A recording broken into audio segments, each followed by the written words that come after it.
Je m'appelle Édouard. J'ai 33 ans et je viens de perdre mon travail. Jusque-là, à part un prénom un peu vieillot et un nouveau statut de chômeur, rien d'exceptionnel. Mais moi je déteste me sentir commun. Et ça, vous vous en rendrez compte plus tard. Alors, par souci d'originalité, c'est ici que mon histoire commence. Enfin, pas littéralement. Mon histoire n'a pas commencé aux toilettes. Mais mon récit, oui. Je suis fils unique, alors j'ai toujours été plus proche des adultes. Là, j'avais 8 ans. Je détestais les repas de famille parce que je me retrouvais toujours à la table des enfants. Je laissais traîner l'oreille pour entendre les conversations des grands. Tout à fait. Ah, de toute façon, stop. Ce gouvernement, c'est la pire mascarade de la 5ème République. Oui, d'accord, entièrement d'accord. Entièrement d'accord. Mais j'avais du mal à les entendre parce que j'avais la malédiction d'être le préféré de ma petite cousine Maude. Putain, On va jouer, allez, s'il te plaît. Eh oh, Edouard. Quelques années plus tard, j'apprendrai qu'elle est devenue libraire, dans le calme, toute la journée. Qui l'eût cru? Allez, on va jouer. Ma mère était persuadée que j'étais un prodige. Édouard, tu joues encore avec ces trucs-là? Regarde ce que je t'ai ramené. Tu es plus intelligent que ça. Tu as de quoi lire. Fais-moi plaisir, s'il te plaît. Lis-les. À 10 ans, elle m'a acheté des livres qui sont censés rendre intelligent. De la fine littérature, des livres scientifiques, des biographies et même des livres historiques. Chaque soir, elle m'imposait une demi-heure de lecture avant de dormir. Un calvaire intellectuel. Un soir, alors que je lisais péniblement, j'ai pris un crayon et j'ai commencé à dessiner les personnages du livre. Et instantanément, c'était devenu moins ennuyeux. Je mettais des mois à lire un seul livre, parce que j'illustrais chaque chapitre avec mon crayon. Je créais mes propres bandes dessinées. À 12 ans, je suis tombé amoureux. Elle s'appelait Nora et pour moi, c'était la plus belle fille du monde. Je voulais à tout prix l'impressionner. Mais sinon, je trouve pas que le gouvernement actuel, c'est la plus grande mascarade de la 5ème République. Ouais. Bon, je te laisse. Ouais, On se voit plus tard. ok. Je comprenais pas ce que je faisais de mal. Je répétais simplement ce que j'entendais à la table des adultes.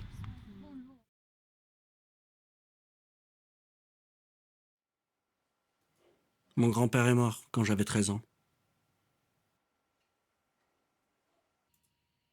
Tout le monde a beaucoup pleuré, mais moi j'y arrivais pas.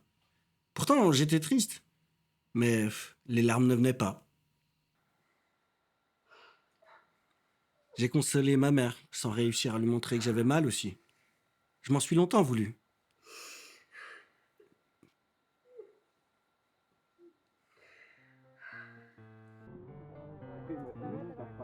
À 15 ans, je m'en fichais des cours. Je voulais juste sortir et m'amuser. J'ai rencontré plein de gens et je me suis fait plein de potes.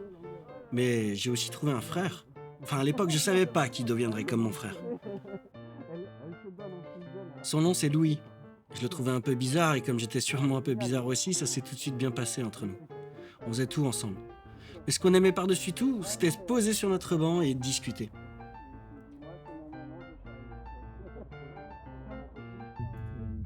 C'était notre banc, parce qu'on y allait tous les soirs après les cours. Et on se racontait tout. C'était une belle année. Le problème, c'est que j'ai pas vraiment bossé au collège.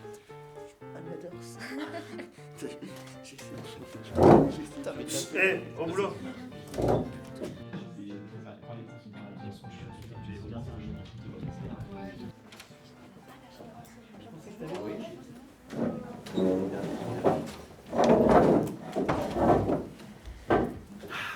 J'ai profité du week-end pour corriger vos copies. Allez, pour certains. Attends, très bien. Quand je suis arrivé au lycée, ça m'a percuté. J'arrive. Très très bon travail. Édouard, aujourd'hui, tu progresses. Et pour la première fois de ma vie, je me suis dit « Ah, mais je suis en train de rater ma vie !» C'est drôle comme expression. On rate le train, on rate un examen, c'est pas si grave. Mais rater sa vie, Et même ça, je sais pas l'écrire. À partir de ce jour-là, cette pensée m'a plus jamais quitté. Donc j'ai voulu tout voir, tout faire, tout essayer, tout aimer, tout goûter, tout écouter, tout avoir. On m'a dit toute ma vie... Il faut que tu trouves ton truc. Alors j'ai cherché ce fameux truc. Et j'étais persuadé que je le trouverais jamais. En fait, mon truc, je l'ai trouvé à 10 ans, dans ma chambre, pendant les demi-heures de lecture. J'ai compris que si je dessinais pas, je serais jamais heureux. Je voulais dessiner pour raconter des histoires. J'en ai parlé à ma famille et ils m'ont dit... Dessiner des histoires, ce n'est pas un métier. Mon grand-père, il m'aurait dit que c'est une chouette idée. Enfin, moi je trouve que c'est une chouette idée, hein. Mais comme j'avais peur de rater ma vie...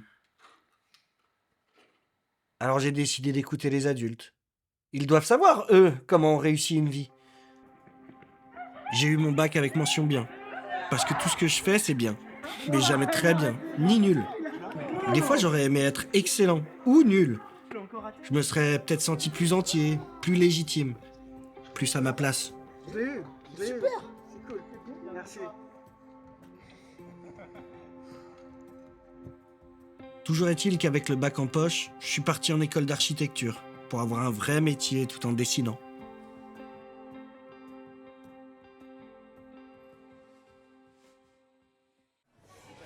Louis et sa famille n'avaient pas les moyens de payer de grosses études. Et puis de toute façon, Louis, c'était pas son truc d'étudier. Alors il a enchaîné les petits boulots dans la restauration. Attention, c'était pas un fainéant, hein. Il bossait comme un chien. Mais entre mes études et tous ces petits boulots, on se voyait pas souvent.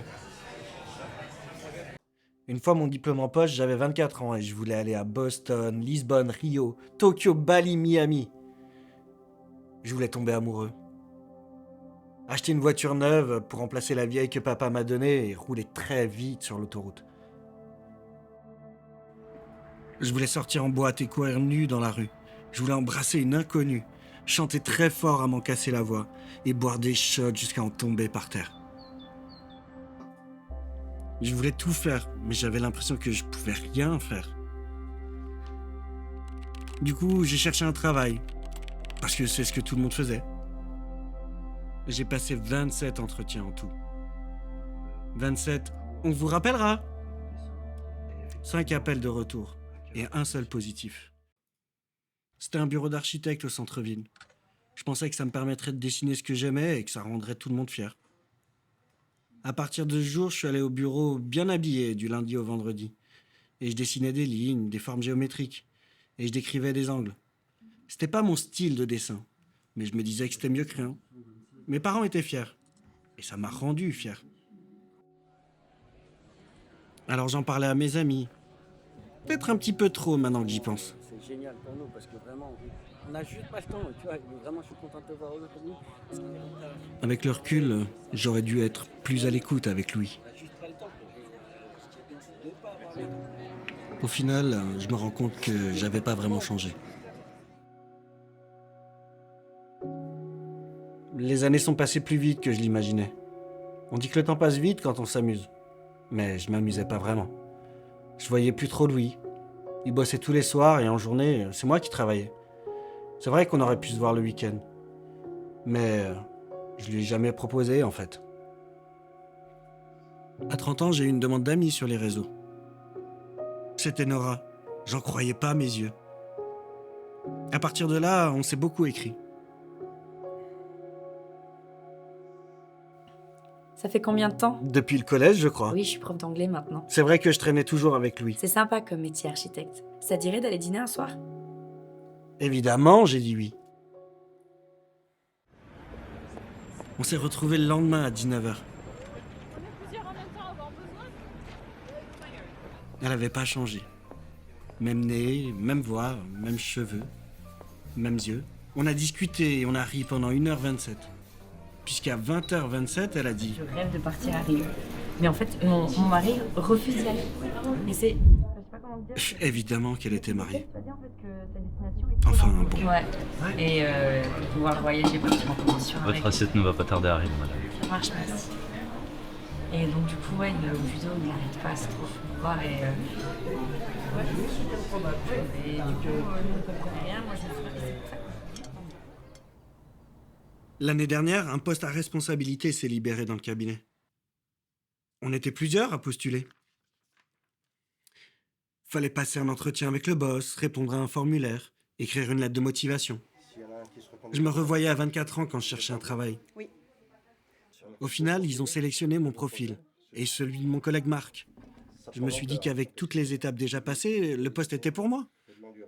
Ça faisait près de 10 ans que je travaillais dans ce cabinet. J'ai dessiné des centaines de projets et j'étais apprécié par tout le monde. Marc avait un peu plus d'ancienneté, mais ça me faisait pas peur. On vous dit toujours d'avoir confiance en vous et d'y croire. Mais quand on y croit trop fort et qu'au final c'est Marc et ses cravates ridicules qui décrochent la promotion, tout s'effondre. Je sais pas pourquoi, mais ça m'a énormément affecté. J'ai jamais Laisse-moi voulu parler pour une fois, non? Ok, pardon. Je disais donc. J'ai jamais adoré mon travail. Mais avant, il me convenait. Depuis cette histoire de promotion, j'y arrivais plus. J'y voyais plus d'intérêt. J'avais passé 10 ans à faire de la géométrie pour adultes. J'aimais pas ça en fait. Alors j'allais de moins en moins au travail. Et quand j'y allais, je ressemblais à ça.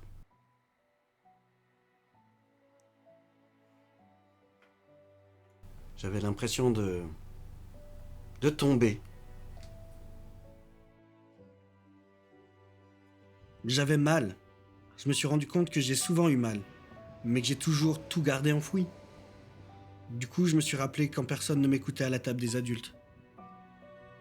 Quand ma mère me mettait la pression. Quand mon grand-père est mort, mais que j'étais incapable de pleurer. Quand on m'a dit dessiner des histoires, c'est pas un métier. Quand Nora m'a annoncé qu'elle était mariée. Et quand Marc a eu ce fichu poste. Alors j'ai pleuré pour toutes ces fois où les larmes ne venaient pas. Entrez. Ah, Edouard, installez-vous. Au bout de quelques semaines, mon supérieur m'a convoqué. Écoutez, Edouard, ça fait un moment que vous travaillez ici.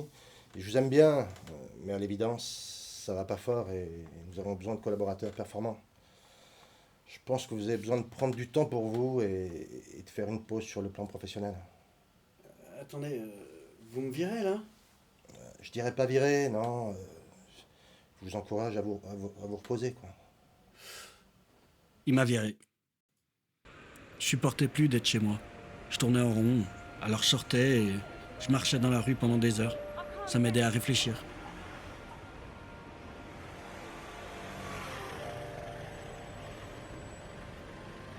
Un jour, je suis tombé sur une librairie. Elle était jolie et accueillante. J'allais jamais dans les librairies, j'étais pas un grand lecteur. Ma mère m'a certainement traumatisé. Toujours est-il que cette librairie m'attirait. Il n'y avait personne, hormis la libraire. Et cette libraire, c'était... Maud? Je travaille ici? Edouard, ça me fait plaisir de le voir. Ça fait tellement longtemps. Bah oui, je travaille ici, j'ai tout rénové et j'ai ouvert la librairie il y a 3 ans. Ok. Je savais pas que t'aimais les livres. Tu me l'as jamais vraiment demandé, on a quand même grandi ensemble, tu sais. J'aurais aimé qu'on garde contact. Finalement, c'était pas une malédiction d'être le préféré de Maud. Elle était juste seule, elle avait besoin d'un ami, quoi. Bah, pour certains, pas grand-chose. Pour d'autres, le boulot, tu vois, des trucs. Le quotidien, en tout cas, quoi. T'as une petite mine, Edouard. T'as des problèmes? Oh, t'as pas idée. Allez, raconte-moi. Alors je lui ai tout raconté, depuis le début.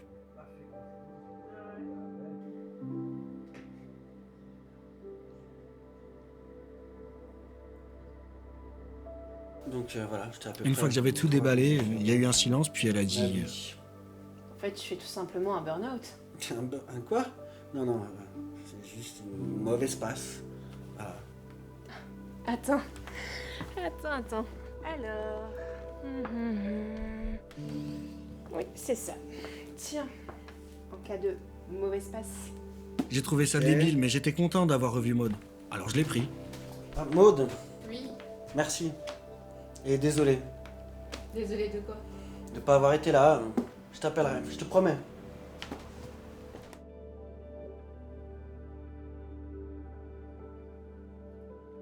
Le soir même, j'ai réfléchi, et je me suis rendu compte que je m'étais isolé.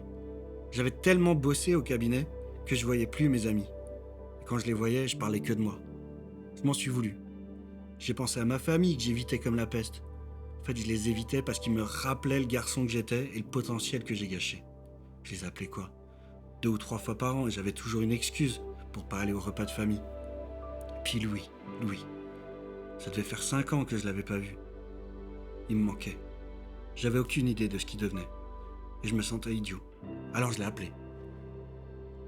Il a dit... Hey! Ed? Salut mon vieux, comment ça va? Ça me fait plaisir de t'entendre. J'avais manqué à Louis aussi. Carrément, ouais, je suis super ravi de t'entendre, ça me fait super plaisir, ouais, vraiment. Ce serait cool qu'on se fasse un truc, qu'on se voit prochainement. Si t'es dispo, véritablement. On s'est vu le lendemain parce que Louis avait sa journée de libre. C'était comme avant. On a ri, on s'est moqué de notre ancien prof de sciences. Je lui ai parlé de Nora et lui il m'a raconté le mariage de son frère. J'avais pas été aussi heureux depuis longtemps. Enfin, jusqu'à ce que je remarque... Eh, t'as maigri un peu, non? Faudrait que tu manges, Louis. Ouais. C'est parce que je suis malade en fait. Grave. Ouais, plutôt, ouais. Ok. Je savais pas quoi dire. Je me détestais de ne pas avoir été là pour mon ami. Je lui ai pas posé plus de questions à ce sujet, mais je me suis promis de plus lâcher Louis. Pour tout. Je suis vraiment désolé pour tout, en fait.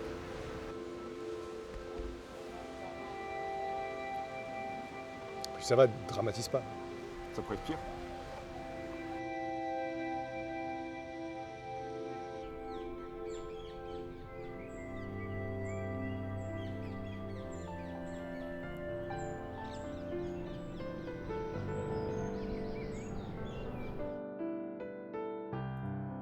Après ça, je suis rentré chez moi et j'ai lu le livre de Maud.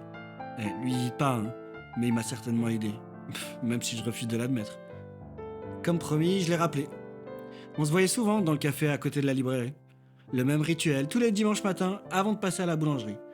Et un dimanche, il s'est passé ça. Attendez, vous avez oublié votre porte-monnaie. Mince, merci beaucoup, je suis ailleurs ce matin. Pour me remercier, elle m'a proposé un café. Tous les dimanches, elle venait à la boulangerie.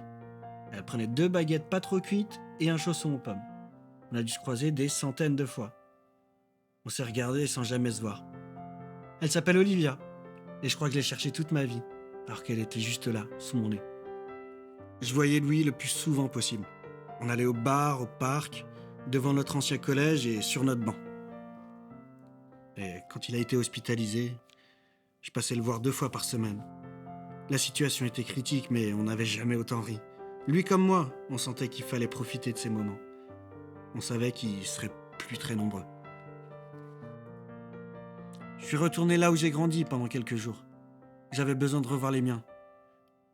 Au fait, maintenant je suis assis à la table des adultes, entre 2 partis politiques différents. Quoi? Mais bien sûr que non, tu peux voter pour ce type.